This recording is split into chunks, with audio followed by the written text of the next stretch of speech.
संत महात्मे काय असतं, आपल्या जीवनाचं कल्याण करण्याकरता कुणावर तरी भार घातल्याशिवाय गत्यंतर नसतं. मग कर्म असू देत, ज्ञान असू देत, भक्ती असू देत, योगशास्त्र असू देत, ज्या कोणत्या मार्गाने परमात्मा प्राप्ती किंवा अंत आपल्या जीवनाच्या इतिकर्तव्यतेचा विचार आपण करतो आहोत, त्या कोणत्याही मार्गाने जाताना इतरांवर कुणावर तरी भार घातल्याशिवाय आपल्या जीवनाचं यश आपल्या हाताला लागत नाही. आपण ज्ञान मार्गाने जा, भार घालावा लागतो. आपण कर्म, अरे कोणतंही पारमार्थिक कर्म करायचं असेल तर त्याला भार घातल्याशिवाय गत्यंतर नाही, कुणावर तरी तो भार असतो. आणि संत महात्म्यांचा भार फक्त दोघांवर असतो, एक तर परमात्म्यावर, नाहीतर संतांवर, बस दुसरं नाही. म्हणून तुकाराम महाराजांनी इथं दोन्ही शब्द वापरले, भार ओझे. दोन्ही शब्द, भार वेगळा, ओझ वेगळं. आता त्याच्यातले फरक काय आहे हे सांगत बसत नाही मी, त्याचा अन्वय लावून त्याच्याबद्दल विचार करत बसत नाही. अभंगाचा मुख्य भाव बाजूला आहे. भार वेगळं, ओझ वेगळं. तुमचं माझ्यावर ओझ असणं वेगळं आणि तुमचा माझ्यावर भार असणं, हे दोन्ही वेगवेगळ्या गोष्टी आहेत. एखाद्या माणसाकडून मी कर्ज घे, आता आलंच आहे तर एका वाक्यात सांगतो, सांगणार नाही पण एका वाक्यात सांगून जातो की मला काही काम करायचंय, कुणाकडून तरी कर्ज घ्यायचंय, कुठेही मिळत नाही, एखादा माणूस मला कर्ज देणार आहे, तर माझं कर्जाचं ओझ त्याच्यावर आहे, भार नाही आहे. भार नाही, ओझ आहे. ओझ हे व्यावहारिक असतं आणि भार हा वैचारिक असतो. थोडा फरक जर करायचा झाला, म्हणून मी म्हटलं मी फार विस्तार करणार नाही. भार ओझे म्हणून तुकाराम महाराजांनी काही वेळेला भार शब्द वापरला, काही वेळेला ओझ शब्द वापरला. घालूनिया भार राहिलो निश्चिंती. तुका म्हणे घालू तयावरी भार, बाहू हा संसार देवापायी, देवापायी भार घालू असं म्हणतो. तुका म्हणे माझे तुम्हा संसावरी ओझे. तिथं ओझे शब्दाची योजना तुकाराम महाराजांनी केली. असो, आता मला त्या तपशिलात जाण्याचं कारण नाही, पण कुणावर तरी भार घालावा लागतो. किती जरी सामर्थ्य संपन्न असला तरी आपलं काम पूर्णतेला नेण्याकरता भार घालावा लागतो. मी छोटी छोटी उदाहरणं दोन देईन आपल्याला. अनेक ग्रंथाच्या सुरुवातीला जे मंगलाचरण करावं लागतं, हे मंगलाचरण म्हणजे काय? घातलेला भारच आहे महाराज. हे मंगलाचरण म्हणजे काय? हा घातलेला भारच आहे. तो देवावर असेल, तो सद्गुरूंवर असेल, तो संतांवर असेल, पण तो घातलेला भारच आहे. ओम नमोजी आद्या वेद प्रतिपाद्या जय जय स्वसंवेद्या आत्मरूपा. नमोजी म्हणणं काय? घातलेला भारच आहे. हा भारच आहे एका अर्थाने. ही सगळी मंगलाचरण आपण पहा, एका अर्थाने जर विचार केला तर कोणी ज्ञानोबारायांसारखा परिपूर्ण महात्मा, परिपूर्णतम महात्मा, पण त्यांना सुद्धा भार घालावा लागला. मंगलाचरण म्हणजे एका अर्थाने घातलेले भारच आहेत. मला सगळे विस्तार करायचे नाही. दुसरा विचार सांगतो, त्याच ज्ञानोबारायाने याच पहिल्या अध्यायामध्ये स्वतःकडे जी नम्रतेनं, अतिशय अत्यंत नम्रतेनं स्वतःकडे जी बाजू घेतली, ती बाजू मांडताना ज्ञानोबाराय म्हणतात, एरवी तरी मी मूर्खो, जरी झाला अविवेकू, तरी संत कृपा दीपकू सोज्वळ वस. लोकांचा हा समज आहे. लोक असं म्हणतात बऱ्याच वेळेला की ज्ञानोबाराय स्वतःला मूर्ख म्हणून घेतात. एरवी तरी मी मूर्ख, असं नाही, असं नाही. ज्ञानोबाराय स्वतःला कुठेही मूर्ख म्हणून घेत नाही. केवळ त्यांच्या शब्दाच्या आधाराने आपण जाऊन चालणार नाही. एरवी तरी मी, ज्ञानोबाराय स्वतःला किती नम्रता, ज्ञानोबाराय स्वतःला मूर्ख म्हणून. ज्ञानोबाराय नम्र आहेत हे बरोबर, पण स्वतःला मूर्ख म्हणण्याचा ढोबळपणा ते करत नाही. इतके ज्ञानोबाराय ढोबळ नाही आहेत की ते स्वतःला लगेच मूर्ख म्हणून घेतील. नाही ना, ते लहान म्हणून घेतील. बालक बोबडा बोली वाकुडा विचुका पावली ते म्हणतील, बालकाला शोभण्यासारखं आहे म्हणून त्यांनाही शोभण्यासारखं. एरवी तरी मी मूर्ख हे म्हणणं कुणालाही शोभण्यासारखं नाही. कारण शहाणा मनुष्य कधी स्वतःला मूर्ख म्हणून घेत नाही आणि मूर्ख मनुष्य स्वतःला शहाणा म्हणून घेतल्याशिवाय राहत नाही. ज्ञानोबाराय कोणत्या, काय ज्ञानोबाराय स्वतःला मूर्ख, ज्ञानोबाराय मूर्ख म्हणून घेत नाहीत. आपण ओव्या दोन्ही वाचा, याच्या आधीची ओवी वाचा, ही वाचा. पहिला शब्द काय? मी मूर्ख आहे हे ज्ञानोबाराय म्हणतात का? एरवी, एरवी तरी मी मूर्ख, म्हणजे नेहमी मी मूर्ख नाहीये. जर असं झालं असेल तर एरवी. एरवी मी फार चांगलं बोलतो, पण कीर्तनात उभं राहिलं की पाय पाकतात. एरवी म्हणजे कधी? कीर्तन सोडून चार लोकांसमोर बोलताना जी स्वतःचं तोंड चालवावं लागतं ते ठीक आहे. एरवी मी फार चांगला माणूस आहे, माणूस म्हणतो. एरवी असाच आहे, नाही हो, एरवी माझा मुलगा फार हुशार आहे शाळेमध्ये, पण आजारी पडला 10वीच्या अर्धी परीक्षेच्या तोंडावर, म्हणून गुण कमी पडले. नाही तर एरवी तो चांगला. एरवी म्हणण्यात अपवाद सांगणं हा हेतू असतो. एरवी म्हणताना अपवाद सांगणं हा हेतू आहे. आणि अपवादाची भूमिका ज्ञानोबा कुठं बोलतात? परितेथ असे एक आधारू जेणे बोले मी सधरू. आता एरवी जर मला आधार नसता तर एरवी मी मूर्ख आहे, पण मला आधार आहे ना, मग मी मूर्ख आहे का? मुद्दा काय लक्षात घ्या ना. मला जर कोणीच आधार नसतं तर एरवी मी मूर्ख मान्य, पण परितेथ असे एक आधार ना, म्हणजे मला आधार आहे म्हणजे मी मूर्ख नाही. मग कोण म्हणतं ज्ञानोबा स्वतःला मूर्ख म्हणून घेतात? असल्या शब्दाच्या गोंधळात पडू नका. ज्ञानोबा स्वतःला मूर्ख म्हणून घेतात असं जर कोणी म्हणत असेल तर मला पुढचं बोलायचं कारण नाही आहे. लक्षात घ्या, मला हा विषय आला म्हणून मी बोललो. मला सांगायचंय काय, ज्ञानोबा सारखा परिपूर्णतम महात्मा, पण ते म्हणतात परितेथ असे एक आधारू. आधार म्हणजे काय? मला जर कोणी आधार असेल तर माझं ओझं त्याच्यावर हे मानावं लागेल की नाही? मंगलाचरण म्हणजे सुद्धा एका अर्थाने ओझच आहे. अरे आपल्याला कुणीतरी आधार असतो म्हणजे आपलं त्याच्यावर ओझच असतं. तुकोबाराय म्हणतात तसा माझा सगळा भार, सगळं ओझं तुमच्यावर घालून मी तुम्हाला प्रार्थना करतोय. गोमट येते माझं उंट करा, हे तुकोबाराय संतांजवळ प्रार्थना करतात. आता ही प्रार्थना तुकोबारायांनी केली, माझं गोमट करा. आता प्रश्न असा आहे, म्हणून मी म्हटलं मी जास्त विस्तारामध्ये अडकत नाही, परंतु कुणालाही प्रार्थना करत असताना नुसतं मला अमुक अमुक द्या असं म्हणून प्रार्थना करता येत नाही. प्रार्थना या शब्दामध्ये प्रकर्ष आणि अर्थना या दोन्ही शब्दाचा अंतर्भाव आपल्याला करावा लागतो. आणि जिथे अर्थना असते तिथे नुसती मागणी नसते.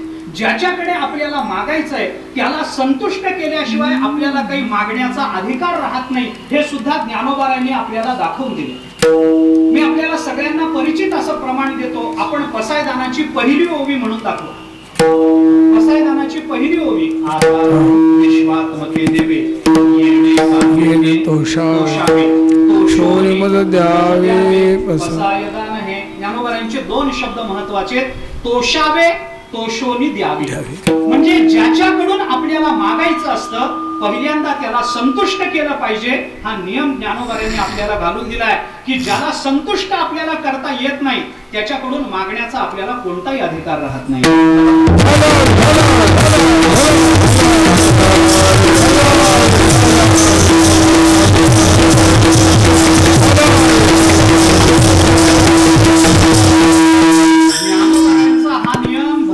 नेत्यांना कळाला, आपण आपल्याला कळाला नाही, सांप्रदायिक असू. आता निवडणूक होऊन गेली म्हणून तर ते आधी रात्री येऊन आपल्याला संतुष्ट करतात आणि मग आपल्याकडून आपलं मत मागतात. लुगडं देतील, भांडी देतील, टीव्ही देतील, पैसे देतील, किती मेंबर घरामध्ये आहेत, किती लोक आहेत, त्याच्यावर आपल्याला संतुष्ट करतील. कारण का? ज्ञानोबारांनी सांगितलंय तोषावे आणि तोषोनी मद द्यावे. अरे साधा नियम आहे महाराज, ज्याच्याकडून मला काही मिळवायचंय. अरे रस्त्यावर बसलेला, मंदिराच्या बाहेर बसलेला एखादा भिकारी, तो सुद्धा मागणाऱ्यांना म्हणताना म्हणतो, मायबाप आपण कर्णाचे अवतार आहात, मला 2 रुपये द्या. तो सुद्धा कर्णाचा अवतार म्हणतो आणि मग मागतो. कारण स्तुती केल्याने माणूस संतुष्ट होत असतो. स्तुती ऐकली की बरं असतं. स्तुती करणं याचा अर्थ आपलं प्रापंचिक दारिद्र्य पण आपलं पारमार्थिक श्रीमंती हे प्रदर्शित करण्याचा एक महत्वाचा उपाय म्हणजे स्तुती ही असते. ऐका, आता तुम्ही कृपावंत आहात. विस्ताराला पुरेसा वेळ नाही.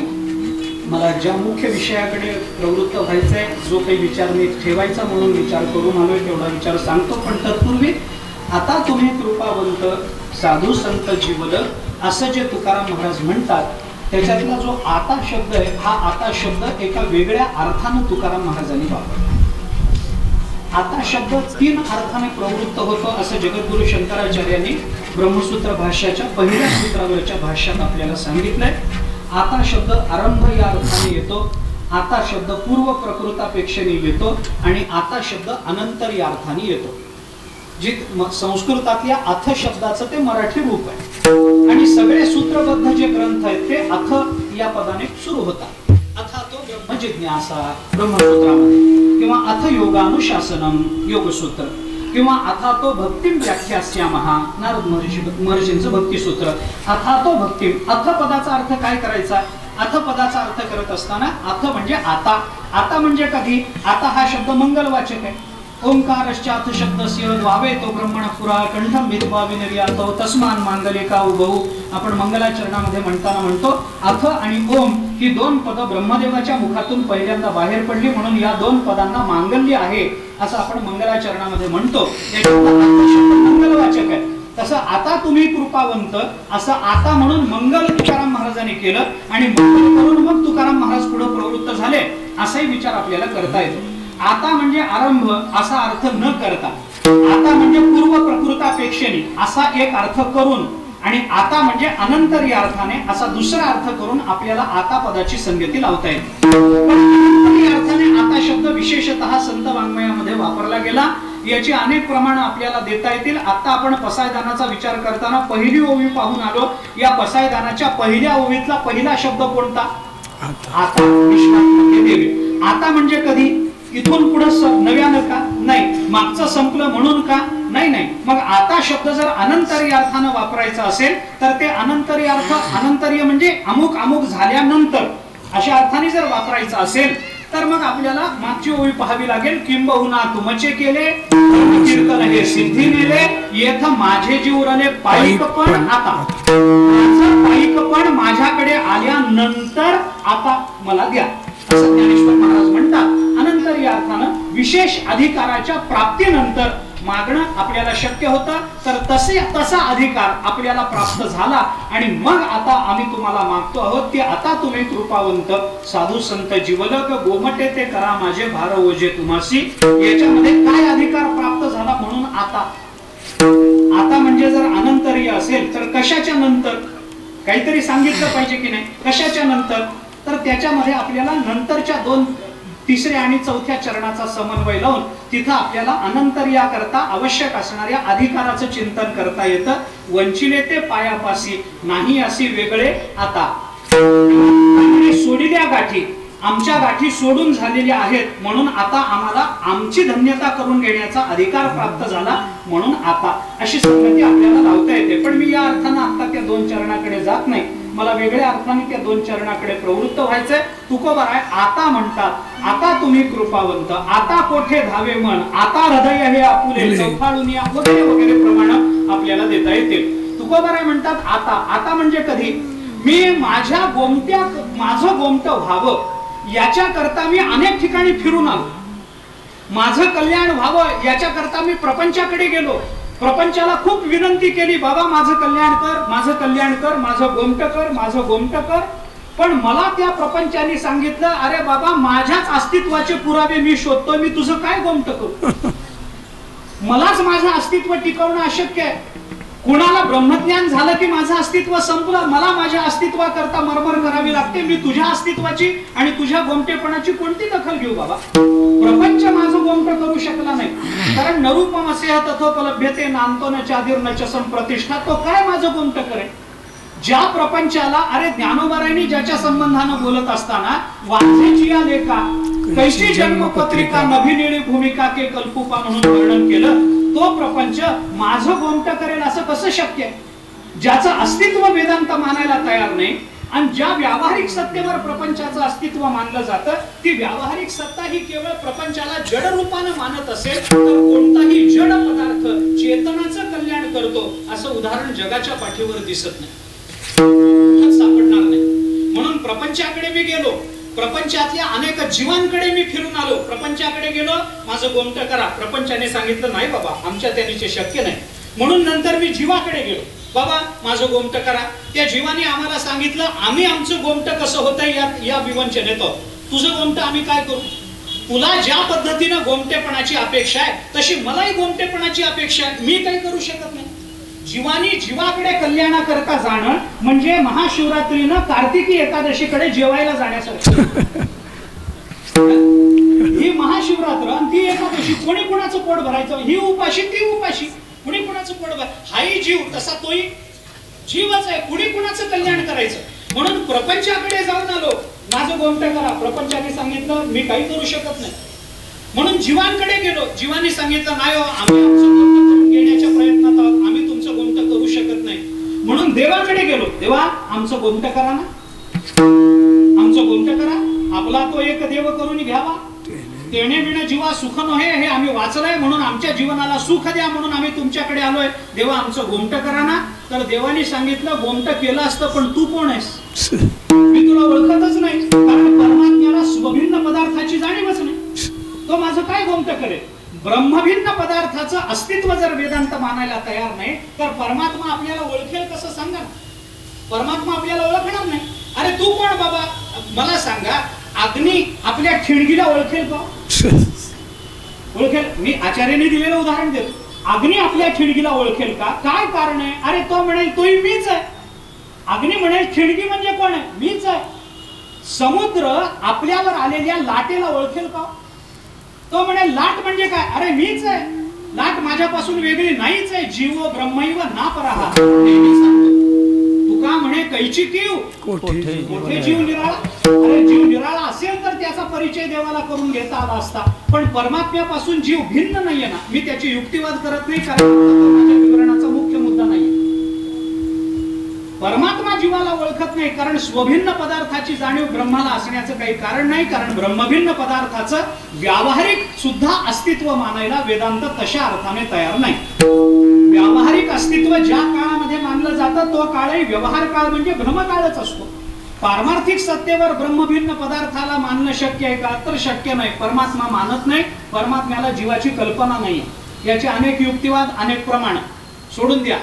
पण ममैव अंशो जीवलोके, जसा समुद्र आलेल्या तरंगाला ओळखत नाही, कारण तरंग म्हणजे शेवटी समुद्रच. उदकावरील तरंग, तरंग उदकाचे अंग, तुकोबारा बोलतात की नाही. अशी अनेक प्रमाण आपल्याला देता येते. तरंग फेन भ्रम बुद्बुदादी तत्स्वरूपेण जलम, आचार्याने विवेक चूडामणीमध्ये म्हणताना वाटतं. अरे त्याचं मूळ स्वरूप काय, त्याचं स्वरूप आहे हे म्हणजे काय असतं. अंश अंशी भाव संबंधामध्ये, ऐका आला विषय म्हणून एक दोन वाक्यामध्ये बोलून जातो. अंश अंशी भाव संबंधामध्ये अंशाला बऱ्याच वेळेला अंशीला ओळखण्याची इच्छा असते, पण अंशी कधीही अंशाला स्वभिन्न म्हणून ओळखत नसतो. हे लक्षात ठेवा. हा अंशीकडून काय, अंशाकडून काय भेद मानायचा तो अंशाकडून मान. जीव म्हणेल देव माझ्यापासून वेगळा आहे, पण देव म्हणणार नाही जीव माझ्यापासून वेगळा. जीव काही म्हणेल, जीव जाईपर्यंत जीव म्हणेल, पण त्याच्या म्हणण्याला काही अर्थ नाही. महाराज पोकळ बडबड आहे जीवाचं बोलणं, पोकळ बडबड आहे, काही नाही. अनंत वाचार एवढंच आहे, दुसरं काहीच नाही. म्हणून अंशांशी भाव संबंधामध्ये अंशीला कधीही अंशाची जाणीव नसते, पण अंश मात्र अंशीपेक्षा स्वतःला अभिमानानं भिन्न मानत असतो. दुसरं काही कारण नाही. सोडून द्या, मला फक्त एवढाच मुद्दा सांगायचा आहे, दृष्टांत सांगायचे नाही. म्हणून मी देवाकडे गेलो, माझं गोमटं करा म्हणून. देवाने सांगितलं मला तुझं गोमटं करता येणार नाही, कारण तू माझ्यापासून वेगळा नाहीच आहेस, तर मी तुझं गोमटं करू का. म्हणजे मी प्रपंचाकडे गेलो, प्रपंचाने सांगितलं मी तुझं गोमटं करू शकत नाही. म्हणून मी जीवाकडे गेलो, जीवाने सांगितलं मी तुझं गोमटं करू शकत नाही. म्हणून मी देवाकडे गेलो, देवाने सांगितलं मी तुझं गोमटं करू शकत नाही. आता माझं गोमटं होण्याच्या सर्व शक्यता मावळल्या आहेत. फक्त एक आशा जिवंत राहिली आहे, आणि ती म्हणजे संत. म्हणून आता म्हणण्याच्या मागे एवढा विचार आपल्याला करावा लागतो. आता म्हणजे एवढा सगळा मी फिरून आलो, पण कुठेही माझं समाधान झालं नाही. आता फक्त आणि फक्त संत महात्मे असे जे माझं कल्याण करू शकतील. म्हणून तुकाराम महाराजांनी प्रार्थना केली, गोमटे भार ओझे तुमाशी. संतांच्या चरणाजवळ आपलं गोमटं करावं अशी प्रार्थना करतात. एक महत्वाचा मुद्दा मला सांगायचा आहे, त्याचा विस्तार थोडासा करतो. मुद्दा असा आहे की तुकाराम महाराज संतांना म्हणतात आमचं गोमटं करा. संत करू शकतात की नाही, करू शकतात. संतांना शक्य आहे की नाही, शक्य आहे. संतांची तशी इच्छा आहे की नाही, इच्छा आहे. जगाच्या कल्याणा संत आहे की नाही, म्हणजे त्यांची इच्छा आहे ना, आहे. मग सगळी अनुकूलता आहे. मग तुकाराम महाराज संतांजवळ जाऊन म्हणतात माझं गोमटं करा. आता गोमटं करा हे ऐकलं गोष्ट खरी, पण प्रश्न असा आहे की गोमट म्हणजे काय? संतांनी तुकोबारायांना विचारलं, तुम्ही मला म्हणता की गोमट करा म्हणून, पण गोमट म्हणजे काय सांगा ना. कारण गोमट ही संकल्पना ही थोडी नाही म्हटलं तरी सापेक्ष संकल्पना. कारण मला ज्याच्यामध्ये गोमट वाटतं त्याच्यामध्ये तुम्हाला वाटेलच याची काय शाश्वती नाही. कुणाला सत्ता मिळण्यात गोमट वाटतं, कुणाला संपत्ती मिळण्यात गोमट वाटतं, कुणाला रोग निवृत्ती होण्यामध्ये गोमट वाटतं, उपाशी माणसाला अन्न मिळण्यामध्ये गोमट वाटतं, दरिद्री माणसाला वस्त्र मिळण्यामध्ये गोमट वाटतं, निराधार माणसाला काहीतरी आधार मिळण्यामध्ये गोमट वाटतं, अनिकेतनाला निकेतन मिळण्यामध्ये गोमट वाटतं, एखाद्या दरिद्री माणसाला संपत्ती मिळाली की मग बरं वाटतं. अशी कितीतरी उदाहरणं आपल्याला देता येते. प्रत्येकाची गोमट्याची संकल्पना वेगळी आहे ना. सगळ्यांनाच एका गोष्टीमध्ये गोमट वाटेल. आता समजा इथं जर भगवान प्रकट झाले, समजा इथं ज्ञानोबाराय प्रकट होणार नाहीतच, पण समजा इथं ज्ञानोबाराय प्रकट झाले, तुकोबाराय प्रकट झाले आणि तुकोबारायांनी सगळ्यांना सांगितलं, तुम्हाला काय मागायचंय ते मागा, तुम्हाला काय मागायचंय ते मागा, मी द्यायला तयार आहे. फक्त एक आहे, सगळ्यांचं मागणं एक असलं पाहिजे. शक्य आहे का? ते देतील पण आमची कधी एक वाक्यता होणार नाही, आम्ही कधी एकमतात येणार नाही, आमचं वेगवेगळं चालूच आहे. तुकोबारांनी सांगितलं, वाटेल ते तुम्हाला देईल, काय पाहिजे सांगा. सगळेच म्हणतील काय, आम्हाला मोक्ष पाहिजे नाही. सगळेच म्हणतील काय, तुकोबाराय आम्हाला काही नको, फक्त तुमचा गाथा आम्हाला चांगला कळावा एवढंच मागणं आहे. कोणी म्हणेल? महाराज सुद्धा म्हणणार नाही. म्हणणार नाहीत म्हणजे आदरार्थी एक वचन आहे. सगळ्या महाराजांकरता म्हणत नाही मी, फक्त माझ्या पुरतं म्हणतो. कोण म्हणेल? तुकोबाराय म्हणतील, बाबा काय पाहिजे ते मागा. कोणी म्हणेल, तुकोबाराय आम्हाला काहीतरी द्या ना, काहीतरी रिद्धी द्या, काहीतरी सिद्धी द्या. एका नाण्यामध्ये तुम्ही बऱ्याच जणांचं समाधान केलं होतं, तेवढं एक नाणं आमच्या पदरात टाका. महिपती महाराजांचं चरित्र वाचा तुकोबारायांचं. महिपती महाराज ताहरावतकरांनी लिहिलेलं, म्हणजे आपल्याला कळेल मी काय सांगतो ते. संदर्भ तिथे लागते. कोणी म्हणेल तुकोबाराय काहीतरी करा, रामेश्वर भट्टाला जसं केलं तसं आम्हाला करा. कोणी म्हणेल तुकोबाराय आम्हाला संपत्ती द्या, कोणी म्हणेल आम्हाला सत्ता द्या, कोणी म्हणेल तुकोबाराय ते शिवाजी महाराजांनी पाठवलेलं ते द्रव्य जे होतं की नाही ते परत पाठवता कशाला. बस तेवढंच आम्हाला द्या. सगळ्यांचं मागणं वेगळं असेल ना. गोमट या शब्दाचा अर्थ काय सांगा. व्यक्तिगणिक बुद्धिगणिक गोमटेपणाची व्याख्या बदलत जाते. मग गोमट म्हणजे काय पाहिजे सांगा. काहीतरी त्याचा आम्हाला उल्लेख केला पाहिजे, काहीतरी त्याचा विस्तार केला पाहिजे. पण तुकोबाराय म्हणतात ते आम्हाला माहित नाही. गोमटे ते करा माझे, काय करायचा या संबंधातली एक दोन चिंतन मला आपल्या समोर ठेवायची आहेत. तेवढी चिंतन ठेवून मी थांबणार. असं आहे, शब्दाचा अर्थ करताना तो कशा पद्धतीनं केला जावा याच्या संबंधामध्ये आपल्याकडे व्याकरणात जवळजवळ 16 नियम आहेत. मला सगळे सांगायचे नाहीत आणि मला सगळे तेवढे पाठही नाहीत आणि आता लक्षात येणारही नाही. परंतु एक ढोबळ मानाने मी आपल्याला सांगतो. या सगळ्याचा विचार न करता आम्हाला सगळ्या अभंगाचा अर्थ बघायचा नाही आहे, फक्त गोमट एवढ्या एका पदाचा अर्थ बघायचा. पदाचा अर्थ करत असताना पदाच्या ठिकाणी अभिधा शक्ती असते, लक्षणा शक्ती असते, व्यंजना शक्ती असते. पद उच्चारल्याबरोबर पदाचा जो अर्थ आपल्या अंतःकरणामध्ये स्फुरतो त्याला पदाची अभिधा शक्ती म्हणतात. तो अर्थ न स्फुरला, त्या पदाचा वेगळा काहीतरी भाव आम्हाला प्रकट करावा लागला तर त्या पदाची लक्षणा करावी लागते, त्या पदाची काही वेळेला व्यंजना करावी लागते. जे काही आहेत नियम ते आहेत. पण गोमट या एका पदाचा अर्थ आम्हाला करायचा. पदाचा अर्थ करताना कसा करावा या संबंधामध्ये जगद्गुरु शंकराचार्यांनी ब्रह्मसूत्राच्या पहिल्या अध्यायामध्ये स्पष्ट रूपानं नाही पण अस्पष्ट रूपानं काही मार्गदर्शन केलं. आपण ब्रह्मसूत्र भाष्य जर कोणी पाहिलेलं असेल, आपल्या ऐकण्यात असेल, तर मी फक्त त्याचा एक नियम म्हणून खुलासा करून पुढे जाणार आणि मला बोलायचंय ते तुकोबारायांच्याकडे बोलायचंय म्हणून त्यांच्या अभंगाचा आधार घेऊन मी पुढे बोलणार. पदाचा अर्थ करत असताना ब्रह्मसूत्र भाष्याचा पहिला जो अध्याय आहे त्याला अविरोध अध्याय असं म्हणतात. प्रत्येक अध्यायाचे 4 पाद आहेत. तसं अविरोध अध्याय जो पहिला अध्याय ब्रह्मसूत्र भाष्याचा त्याचे 4 पाद आहेत. आचार्यांनी काय केलंय, अविरोधाध्यायामध्ये काय आहे, श्रुतीचा अर्थ कसा करावा हे आचार्यांनी अविरोधाध्यायामध्ये. कारण अविरोध म्हणजे श्रुती, जिला कोणाचाही विरोध नसतो ती श्रुती. श्रुतीचा अर्थ कसा करावा हे आचार्यांनी आपल्याला तिथे दाखवलं. आणि ते करत असताना स्पष्ट ज्ञापक श्रुतीचा अर्थ करताना काय बघावं हे पहिल्या पादात आहे, अस्पष्ट ज्ञापक श्रुतीचा अर्थ करताना काय पाहावं हे दुसऱ्या पादात आहे, आणि संदिग्ध श्रुतीचा अर्थ करताना काय पाहावं हे तिसऱ्या आणि चौथ्या पादामध्ये आचार्यांनी आपल्याला विशेषत्वानं सांगितलं. कुठेही याचे खुलासे नाहीये, पण ब्रह्मसूत्र भाष्याचा जर आपण बारकाईनं अभ्यास केला तर हे सिद्धांत आपल्या हातात येतात, म्हणून मी फक्त आपल्या समोर ठेवतो. मी विस्तार करत जातो त्याचा थोडक्या शब्दामध्ये. जिथं स्पष्ट ज्ञापक श्रुती असते तिथं शब्द काय वापरलाय हे पहा. जिथं अस्पष्ट ज्ञापक श्रुती असते तिथं शब्द आणि प्रकरण काय चालू आहे हे पहा, आणि जिथं संदिग्ध श्रुती असते तिथं शब्द काय वापरला, प्रकरण कोणतं चालू आहे आणि मागे आणि पुढे येणारे संदर्भ कोणते याच्यावरून श्रुतीचा अर्थ ठरवत जा.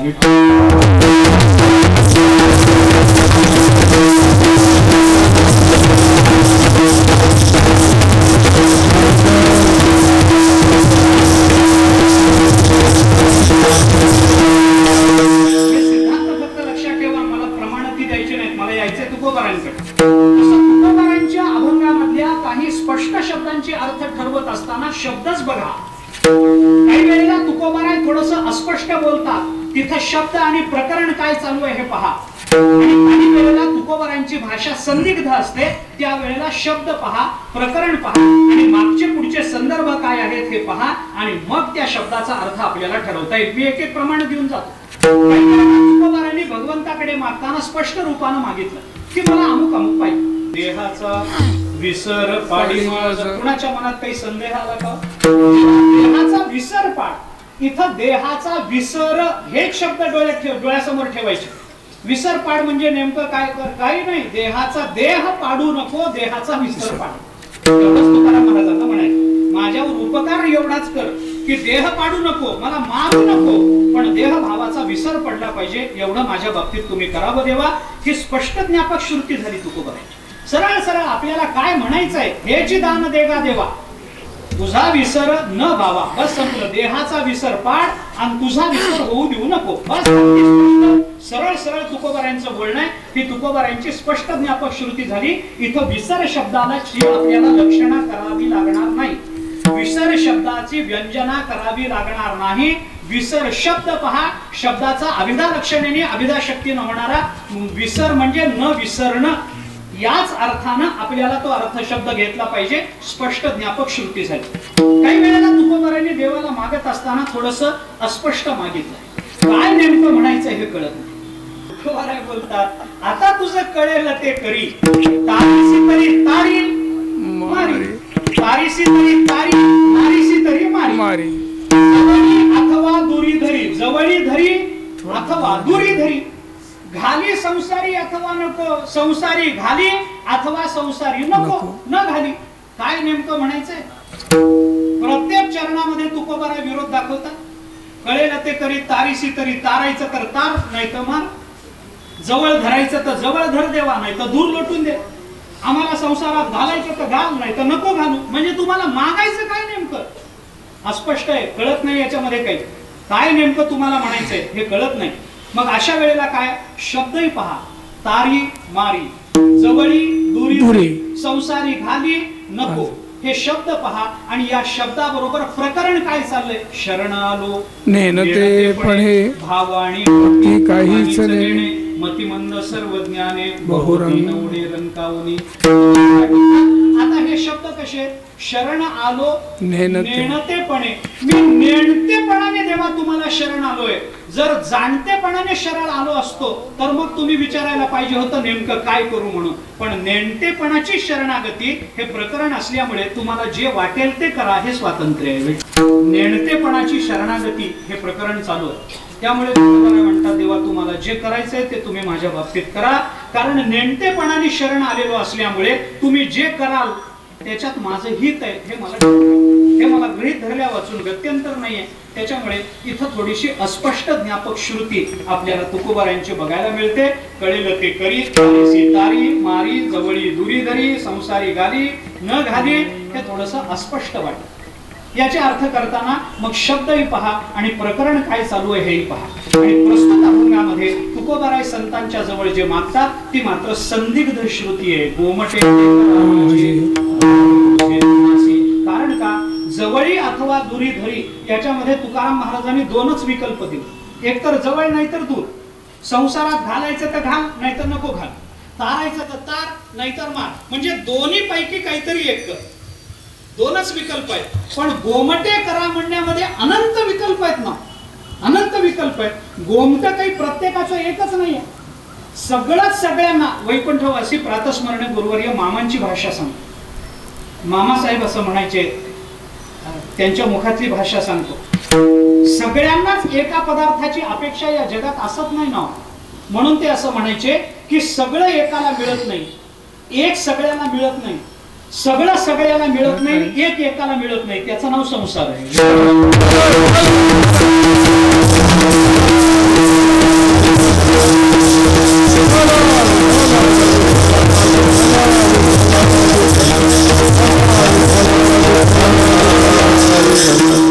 तुकाराम महाराजांनी गोमटे शब्द वापरल्यामुळे अनंत विकल्प निर्माण होतात. कारण प्रत्येकाला गोमट्याची कल्पना वेगळीच आहे मगाशी बोलल्याप्रमाणे. कारण सापेक्ष आहे गोमट संकल्पना. माझं भलं करा, अरे पण म्हणजे काय करू, भलं करा म्हणजे काय करू. मग असा अर्थ करत असताना शब्द पहा गोमट, प्रकरण पहा मागणीपर, आणि मागचे पुढचे संदर्भ पहा, म्हणजे मग आपल्याला गोमट शब्दाचा अर्थ करता येतो. त्या मागच्या पुढच्या संदर्भाने आपल्याला गोमटेपणाचे काय अर्थ करता येतात याचा थोडासा विचार मला करायचा. नवीन विषय आहेत सगळे शब्द. अभिव्यक्ती स्वातंत्र्य, इनटॉलरन्स, हे सगळे नवीन शब्द आहेत. वारकऱ्यांना कळणार नाहीत म्हणून वारकऱ्यांना एवढं भाग्यवान कोणी नाही. या गोष्टी न कळलेल्या बऱ्या महाराज, न कळलेल्या. असहिष्णुता फार झाली हो देशामध्ये. आता हे नवीन शब्द. बाकी कोणाच्या वाक्याचे काय अर्थ तुम्हाला लावायचे याला तुम्ही स्वतंत्र आहात, पण ज्ञानोबाराय तुकोबारायांच्या शब्दाचे अर्थ कोणते लावायचे याला माणूस स्वतंत्र नाही. त्यांनी ज्ञानोबाराय तुकोबारायांच्या वाङ्मयाच्या आधिपत्याखाली राहूनच त्यांच्या शब्दाचे अर्थ लावावे लागतात. तो स्वतंत्र नाही, त्याला बंधन आहे. ज्ञानोबाराय तुकोबारायांच्या वाङ्मयाचं बंधन आहे त्याला. त्या बंधनात राहूनच त्याला शब्दाचे अर्थ लावावे लागतात. गोमटे ते करा माझे, गोमट करा म्हणजे काय करा, मागचे पुढचे संदर्भ पहा. तुकोबाराय म्हणून मी सरळ संदर्भ सांगत जातो आणि त्यानुसार अर्थाची एक भूमिका मांडतो आणि दुसरी भूमिका एक 5 मिनिटांमध्ये मांडून थांबतो. काय तुकोबाराय काय म्हणतात, आता तुम्ही कृपावंत साधू संत जीवलग गोमटे ते करा माझे. गोमट म्हणजे काय करा. जे शब्द तुकोबारायांनी विशेषण म्हणून वापरली आहेत त्या विशेषणातून तुकोबारायांचे गोमटे शब्दाचे अर्थ प्रकट होतात. कारण का, कोणीही मनुष्य, मी आपल्याला थोडंसं स्पष्ट बोलतो, एखादा रोगी ज्या वेळेला वैद्याकडे जातो आणि वैद्याला औषध देण्याची प्रार्थना करतो त्यावेळेला वैद्याची स्तुती करताना तो असं म्हणतो का, अहो तुम्ही म्हणजे कर्णाचे अवतार आहात, मला औषध द्या. अरे कर्णाचा औषधाचा काही संबंध नाही. मग तो काय म्हणतो, अहो तुम्ही साक्षात धन्वंतरी आहात, मला औषध द्या. औषधाची भूमिका ही धन्वंतरी याच विशेषणाला जन्म देते. एखादा दरिद्री मनुष्य एखाद्या श्रीमंताकडे पैसे मागताना म्हणेल का, तुम्ही धन्वंतरी आहात हो, मला 4 पैसे द्या, म्हणेल? तो म्हणेल नाही हो, तुम्ही कर्णाचे अवतार आहात. कर्ण आणि दातृत्व यांचा संबंध असल्यामुळे आपल्याला पैसे हवे असतील तर तो कर्णाचा अवतार. तसं आपल्याला ज्याची अपेक्षा आहे तसं विशेषण आपण जर देत असू तर तुकोबाराय विशेषण देतात कृपावंत, साधू, संत आणि जीवलग.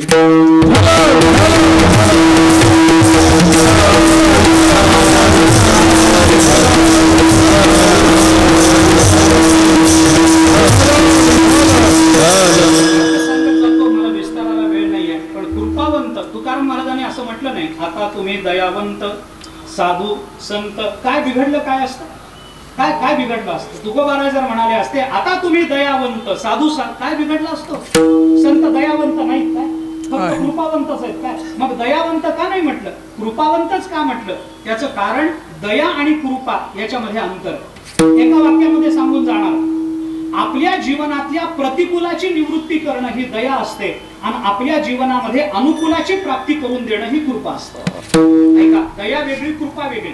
जीवनातलं दुःख दूर करणं ही दया आहे आणि जीवनामध्ये आनंद प्राप्त करून देणं ही कृपा आहे. कृपा आणि दयेमध्ये हे अंतर आहे, विस्तार करणार नाही.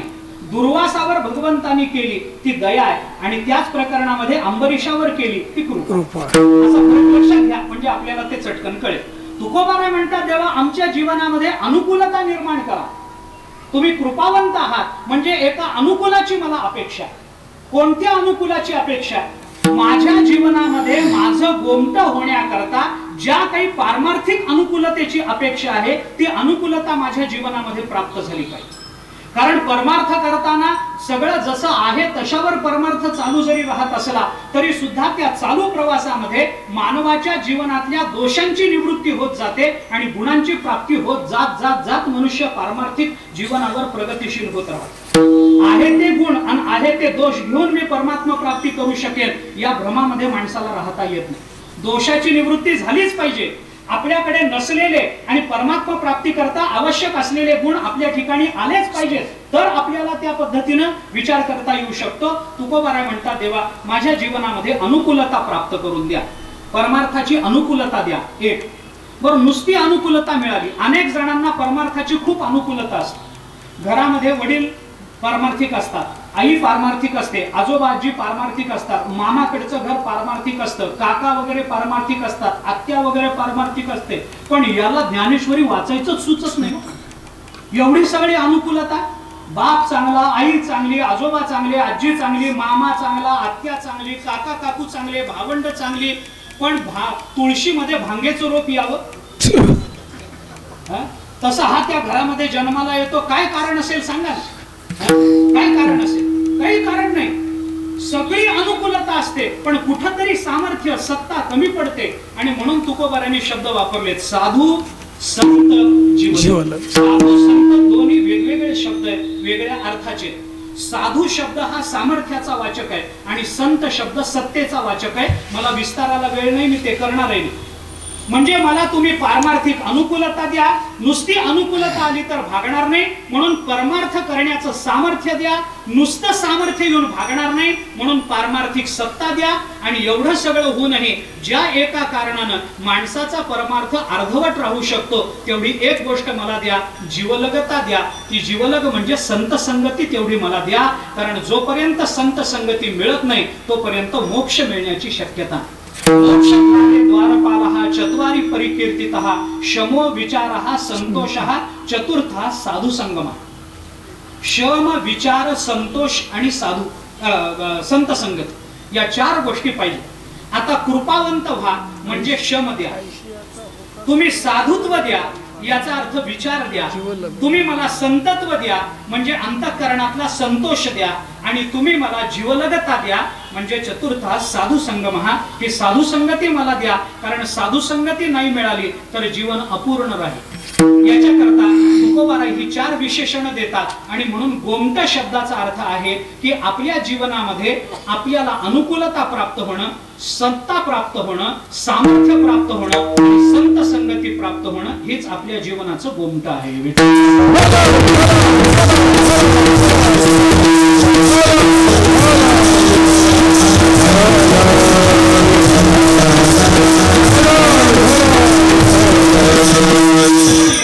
गोमटेपणाची संकल्पना संपत नाही, कारण हे गोमटेपणाची एक पायरी झाली. इथं गोमटेपणाची संकल्पना पूर्णत्वाला गेली नाही अजून. कारण संत संगती मिळून सुद्धा, पारमार्थिक वातावरण असून सुद्धा, तसं सामर्थ्य असून सुद्धा अनेक जणांना बऱ्याच कारणामुळे मोक्ष प्राप्त होत नाही. याच्याकरता मग प्रतिबंध माना. वर्तमान प्रतिबंध, भावी प्रतिबंध, भूत प्रतिबंध, पंचदशीमध्ये याचा विचार आलाय. पहा आपण, हे प्रतिबंध मग आडवे येतात माणसात. मग हे प्रतिबंध दूर होण्याकरता म्हणून या सगळ्या प्रतिबंधाची निवृत्ती आपल्याला करावी लागते. पुण्य संपदा प्राप्त करून घ्यावी लागते. संत संगती मिळून सुद्धा बरेच लोक तसेच कोरडे राहतात, तसेच राहू शकतात. म्हणून नुसती संत संगती मिळवणं हे महत्वाचं नाहीये. म्हणून तुकोबाराय बोलतात की वंचिले ते पायापासी नाही असे वेगळे. आता आमच्या जवळ जी काही पारमार्थिक साधना प्राप्त झालेली आहे त्या साधनांनी आम्ही ज्या काही पद्धतीची तीव्र साधना केली त्या साधनेमध्ये जे काही अधिक गुण आम्हाला प्राप्त झालं ते प्रामाणिकपणाने आम्ही जसंच्या तसं तुमच्या पायाजवळ मांडलंय. वंचिले ते पायापाशी. वंचना या शब्दाकडून मी वंचिलेकडे जातो. मी थोडा वेगळा अर्थ करतो. वंचना, वंचना म्हणजे फसवणूक, आत्मवंचना, लोकवंचना म्हणजे स्वतःची केलेली फसवणूक. तसं कोणतीही फसवणूक न करता मी प्रामाणिकपणानं तुमच्या पायाजवळ सगळं मांडलंय. आता माझं जीवन असं असं आहे, माझ्या जीवनात आता काय करायचं ते तुम्ही सांगितलं पाहिजे. आपलं जीवन प्रामाणिकपणानं संतांसमोर मांडण्याचं मनोधैर्य आपल्या ठिकाणी असलं पाहिजे. कारण बऱ्याच वेळेला परमार्थ करताना सुद्धा मनुष्य आपल्या जीवनातले जे काही वाईट गोष्टी असतात ते देवासमोरही लपवण्याचा प्रयत्न करतो, ते ज्ञानेश्वरी समोरही लपवण्याचा प्रयत्न करतो. ज्ञानोबारांच्या समाधी समोर जाऊनही माणसं मोकळेपणानं मोकळे होत नाही. आहे झाली चूक माझी, पण तुमच्याशिवाय मला तारणार आहे कोण? कोणा सांगू सुख दुःख, कोण निवारील भूक? सांगा ना, कुणाला आम्ही आमची सुख दुःख सांगायची? ज्ञानोबाराय तुकोबाराय सोडले तर आहे कोण की ज्यांना आमच्या अंतःकरणातलं दुःख आम्ही बोलावं? हो, मी चुकलो, माझी झाली चूक. आपली चूक प्रांजळपणानं कबूल करण्याचं मनोधैर्य ही परमार्थाची फार मोठी जमेची बाजू असते. लक्षात ठेवा, परमार्थाची फार मोठी जमेची बाजू आहे. आणि म्हणून ज्याच्या अंतःकरणात सत्यता आहे अशा सत्यतेच्या अपेक्षेने चालणारा मनुष्य जेव्हा सत्यतेची भूमिका मांडतो तेव्हा त्याच्या दृष्टीनं गोमट शब्दाचा अर्थ असतो सत्य, आणि सत्य शब्दाचा अर्थ आहे परमात्म तत्व. सत्य तू सत्य तू विठ्ठला गागा हा गाविला जगताकार. आणि म्हणून तुकोबाराय बोलतात, माझं गोमट करा म्हणजे सत्यत्वाची प्राप्ती मला करून द्या. हे सत्यत्व प्राप्त होणं म्हणजेच परमात्म स्वरूपता प्राप्त होणं, आणि ही परमात्म स्वरूपता म्हणजेच तुकाराम महाराजांच्या दृष्टीनं गोमटेपण आहे.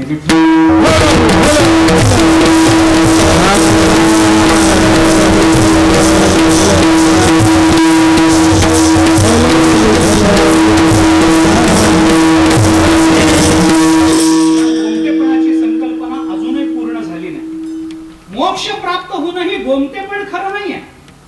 कारण मोक्षामध्ये जर गोमटेपणा असता तर अनेक संतांनी मोक्षाचा जो निषेध केला तो का केला असता? का केला असता? जर प्रपंचामध्ये चांगलेपणा असता तर 18 भार वनस्पती सोडून हे सगळे गेले असते का अरण्यामध्ये? गेले नसते. ज्या अर्थी हे सगळं सोडून ही ऋषी संत मंडळी अरण्यामध्ये निघून जातात त्या अर्थी प्रपंच निषेध करण्याच्या योग्यतेचा आहे की नाही? तसा संत महात्म्यांनी ज्या मोक्षाचा निषेध केला तो मोक्ष सुद्धा तशा अर्थाने खऱ्या अर्थाने गोमट्याचा वाच्य ठरणार नाही ना. कितीतरी अभंगामध्ये भय नाही जन्म घेता मोक्ष सुखा हाणो लाथा, तुका म्हणे सत्ता निकट करू सेवेची. तुकोबाराय बोलतात, अरे मोक्ष सुखाला आम्ही लाथ मारू. कितीतरी प्रमाण वेळेची मर्यादा म्हणून देता येते, कितीतरी प्रमाण. मोक्ष पदे तुच्छ केली कारणे आम्हा जन्म घेणे. काय मोक्षाचं घेऊन बसलाय तुम्ही? मोक्ष तुमचा देवा, मोक्ष तुमचा देवा, तुम्ही दुर्लभ तो ठेवा मनी भक्तीची. अरे मोक्षाची आमासी नाही अवघड, हे उघड असे गाठोळी. किती प्रमाण तुकोबारायांनी मोक्षाचा निषेध करा. मोक्ष नको देवा, तुका म्हणे गर्भवासी सुखे घालावे आम्हासी. मोक्ष नको देवा आम्हाला, मोक्ष आम्ही तुच्छ मानतो. नरगे मुक्ती धनसंपदा संतसा नको आम्हाला, मुक्ती नको, मोक्ष नको आम्हाला. तुकोबाराय बोलतात, अरे काय करायचं, काय हा मोक्ष घेऊन करणार काय आम्ही? म्हणून मोक्ष मानणं ही सुद्धा गोमटेपणाची परिसीमा नाही. म्हणून तुकोबाराय म्हणतात, जो मोक्ष अंतःकरणातल्या सगळ्या अज्ञानाच्या निवृत्तीत आम्हाला प्राप्त होतो तो मोक्ष प्राप्त झाल्यानंतरही आम्ही तुमच्या चरणाला मिठी मारतो, आणि ती मिठी मारणं ही गोमटेपणाची परिपूर्णता आपल्याला मानावी लागेल. सोडिल्या गाठी दिली मिठी पायासी. आता मोक्ष सोडिल्या गाठी, गाठी सुटणं म्हणजे काय हे आता विस्तारानं सांगायचं कारण नाही. गाठ शब्दाचा अर्थ चिदचित ग्रंथी घ्या, त्याची निवृत्ती झाली म्हणजे मोक्ष माना. नाही तर मग कितीतरी प्रमाण आपल्याला देता येतील. विद्यते हृदय ग्रंथी छिद्यन्ते सर्व संशयः क्षीयन्ते चास्य कर्माणि तस्मिन् दृष्टे परावरे. विद्यते हृदय ग्रंथी, इथं हृदय ग्रंथी अज्ञान या अर्थाने घ्या, नाहीतर काम ग्रंथी घ्या. यदा सर्वे प्रबध्यन्ते हृदयस्थ इह ग्रंथयः अथ मृत्यू अमृतो भवति एतानुवधी अनुशासनम. कठोपनिषदामध्ये आलेला विचार. किंवा आणखीन जर बोलायचं झालं तर किती प्रमाण मी देऊ आपल्याला, किती प्रमाण देऊ. आहार शुद्ध सत्व शुद्धी, सत्व शुद्ध ध्रुवा स्मृती, स्मृती लंबे सर्व ग्रंथीनाम विप्रमोक्षा. ग्रंथीनाम विप्रमोक्षा, तिथं मोक्षाचा विचार आपण करा. विप्रमोक्ष या शब्दाचा अर्थ न्या तिकडं. ग्रंथीनाम सगळ्या ग्रंथी सुटून जाणं म्हणजेच मोक्ष प्राप्त करून घेणं, याही अर्थाने विचार करा आपण. तरती शोकम तरती पापमानम गुहा ग्रंथीभ्यः विमुक्तो अमृतो भवती उपनिषदाने कितीतरी. जाऊ द्या, हे सगळं सोडून द्या. तुकोबारायांना विचारा, संध्याची सुटली सुटली गाठी झालो ओटी शीतळ झाली संध्या संदेह संदेह माझा माझा गेला. संदेहाची सुटली गाठी झालो, सगळ्या गाठी सुटल्या आणि गाठी सुटला म्हणजे मोक्ष प्राप्त झाला. मग मोक्ष प्राप्तीनंतरही चरणाला मिठी का म्हणतात? कारण मोक्ष प्राप्तीनंतर जे मिळवावं लागतं ते तुमच्या कृपेशिवाय मिळत नाही. मोक्ष प्राप्तीनंतर काय? ज्ञानोत्तर प्रेम लक्षणा भक्ती ही गोमटेपणाची परिसीमा मानावी लागेल. तुकोबाराय गोमट करा म्हणून प्रार्थना करतात.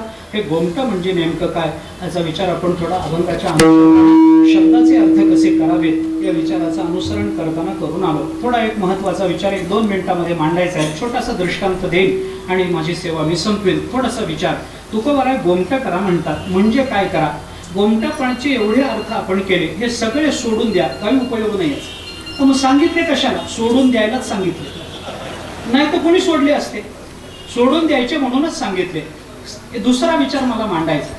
तुम्हाला गोमट करा म्हणून संतांजवळ तुम्ही प्रार्थना केली ना, ते कृपावंत आहेत ना, ते साधू आहेत ना, ते संत आहेत ना, ते जीवलग आहेत ना, मग त्यांच्या समोर गोमट करा म्हणून तुम्ही जर प्रार्थना करता, दुसरा अर्थ सांगतो तर तुकाराम महाराजांचा भाव असा आहे, गोमटेपणाचे अर्थ आपण सांगायचे नाही.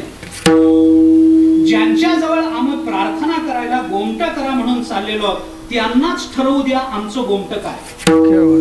आम्ही ठरवण्याच्या भानगडीत पडायचं नाही. ज्याला गोमटेपण म्हणजे काय, ज्ञानोत्तर प्रेमलक्षणा भक्ती हेच जीवनाचं गोमटेपण आहे, हे ज्याला कळतं त्याचा प्रश्न वेगळा आहे. पण आपल्यासारखा, तुमच्या माझ्यासारखा सामान्य मनुष्य ज्या वेळेला संतांजवळ जाईल त्यावेळेला देवा हे गोमटे बर का म्हणून मला हे पाहिजे, देवा समोर अक्कल पाजळायची नाही. म्हणून तर अर्जुनाला 2 अध्याय शिव्या.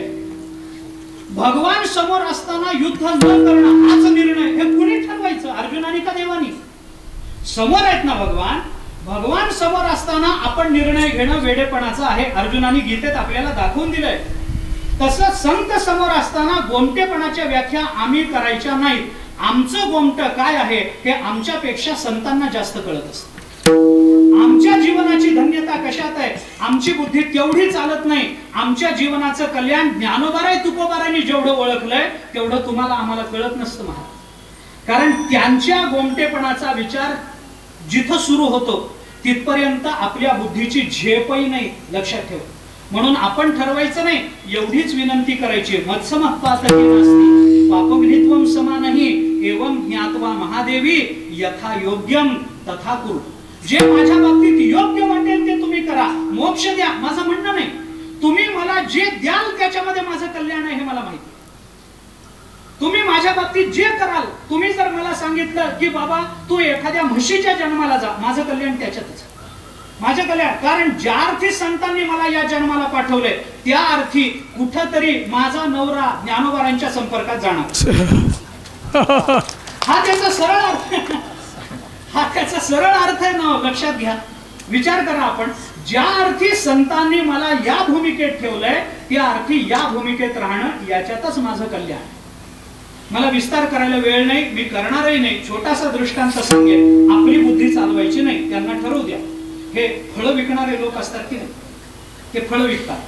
ज्या ज्या ऋतूमध्ये जी फळं येतात ती विकतात. आंब्याचे दिवस आले आंबे विकतात, जांभळाचे दिवस आले जांभळं विकतात, पेरूचे दिवस आले पेरू विकतात. असे लोक असतात की नाही. ते घराघरामध्ये गल्लीमध्ये टोपल्या घेऊन जातात. त्या बायका असतात बघा, जांभळं घेऊन जातात, बोरं घेऊन जातात, पेरू घेऊन जातात. तसे बोरं विकणारी बाई एके दिवशी एका गल्लीमध्ये बोरं विकायला म्हणून गेली. एक छोटासा दृष्टांत 2 मिनिट. बोरं विकायला म्हणून गेली, परिचित घरं होती, सगळी नेहमीच जात होती, सगळीच फळं विकत होती. एका घरामध्ये गेली, ते घर परिचित होतं, तेही बाईने तिचं स्वागत केलं. ये ग किती दिवस झाले आधीच नाहीस, काय आणलंय? म्हणे बोरं आणली, फार चांगली आहेत. तिने फडकं काढलं टोपल्यावरचं, बघा म्हणे बोरं घ्या. किती दिवस? तिने सांगितलं 1/2 किलो दे. 1/2 किलो बोरं दिली, पैसे घेतले, सगळं झालं. थोडं पाणी द्या. घर नेहमीच परिचित होतं घर. पाणी द्या, पाणी वगैरे प्यायले. मग हिने घरमालकीने विचारलं, झालं का मुलीचं लग्न, कसं झालं, काय झालं, कुठं दिलं, बरं आहे का जावई, सगळं विचारणं झालं. हे त्या दोघींचं बोलणं चालू असताना त्या घरातला एक लहान मुलगा, 6-7 वर्षाचा मुलगा खेळत तिथं आल्याबरोबर त्या बोरं विकणाऱ्या बाईने त्याला, अरे केवढा मोठा झाला राजू, किती दिवसापूर्वी मी याला बघितलं होतं, ये बाळा ये, हे बघ बोरं आणली तुझ्या करता. तिने पुन्हा फडकं काढलं, घे बोरं घे. पोरगं हुशार, पोरगा म्हणाला मला नको बोरं तुमची, मी नाही घेणार. ती म्हणाली अरे घे, आई काही म्हणणार नाही तुला, मी सांगते आईला तुझ्या, आई रागावणार नाही तुला, घे. तो म्हणाला नाही नाही मला नको, तुम्हाला द्यायची तर द्या, मी घेणार नाही. ती म्हणाली अरे घे. मग आई सुद्धा अरे घे ना, मावशी म्हणते तर घे तुझ्या हाताने. तो म्हणला आई नको, तू शिकवलंस ना मला दुसऱ्याच्या टोपल्यात हात घालायचा नाही, मी घालणार नाही, तिला पाहिजे तर देऊ दे, मी घेणार नाही. मग त्या आईलाही कौतुक वाटलं, बोरं विकणाऱ्या बाईलाही कौतुक वाटलं. ती म्हणाली बर बर ये मी देते. म्हणून तिने मुठभर बोरं उचलली, त्या पोराच्या हातात दिली, टोपलं उचललं, घेऊन गेली. आईला कौतुक. आई मुलाला म्हणाली बाळा शिकवलेलं किती लक्षात ठेवतोस रे, फार मोठा होशील, किती शहाणा आहेस, मी सांगितलं होतं ना तू दुसऱ्याच्या टोपल्यात हात घालायचा नाही, घातला नाही, शाबास, तुला बोरं नको होती. तो म्हणाला बोरं नको होती असं नाही, तू शिकवलं होतंस म्हणून. ती म्हणाली पण ती म्हणत होती ना, मी म्हणत होते घे म्हणून, का नाही घेतले. मुलगा हुशार, मुलाने सांगितलं आई मी घेतले असते तर माझ्या हातात 2च बोरं आले असते, माझे हात केवढे एवढे एवढे 2च बोरं आली. तिने दिल्यामुळे हात भरले, चड्डीचे खिसे भरले, शर्टाचे खिसे भरले. म्हणून आपल्या हाताने आपण घ्यायचं नाही, त्यांना ठरवू द्या आमचं गोमतं काय. आम्ही आमचं गोमतं ठरवलं तर सत्तान संपत्ती 2च बोरं हातात येते. पण ज्ञानोबाराय तुकोबारांनी आमचं गोमटं करायचं ठरवलं तर आम्ही गोमटेपणाची जिथं मर्यादा घालतो तिथून त्यांच्या गोमटेपणाचं चिंतन सुरू होत असतं. आम्ही ज्याची कल्पनाही करणार नाही असं संत आमचं गोमटं करतात. याला संताचे हे देणे कल्पतरुहुनी दुने, परिसा परिस आगाध जेणे, चिंतामणी ठेंगणा. ज्ञानोबारांच्या भाषेत बोलायचं झालं तर जय जय देव श्री गुरु कल्पतरू. आम्ही ज्याची कल्पना सुद्धा करणार नाही असं देणार कल्पतरू संत आहेत. म्हणून तुकोबाराय म्हणतात गोमटं काय मला माहित नाही, माझं गोमटं करा एवढंच मला तुमच्या जवळ मांडायचं आहे. असंच आपण जोग महाराजांच्या चरणाशी, मारुती महाराजांच्या चरणाशी, स्वामी महाराजांच्या, लक्ष्मण महाराजांच्या, मामांच्या चरणाशी एवढीच प्रार्थना या निमित्तानं केली पाहिजे. ते करा माझे भार ओझे तुम्हाशी. आम्हाला ज्ञानेश्वरीचं वेळ लावायचंय तुम्ही लावा, आम्हाला गाथ्याचं लावायचंय लावा, आम्हाला कीर्तन करू द्यायची करू द्या, नाही तुम्हाला जर वाटलं यांची कीर्तन होऊ नयेत आमचं गोमटं त्याच्यातच आहे अशी श्रद्धा आम्ही तुमच्या चरणाशी ठेवून आहोत. तुम्हाला जे आमच्या बाबतीत करायचंय तुम्ही करायला स्वतंत्र आहात, सामर्थ्य तुमचं आहे आणि आम्ही तुमच्या चरणाशी पूर्ण अंतःकरण पूर्वक शरीर पूर्वक समर्पित आहोत. ते त्यांच्या चरणी विदित करून त्यांना एवढीच प्रार्थना करू. गोमटे भार ओझे तुम्हासी ज्ञान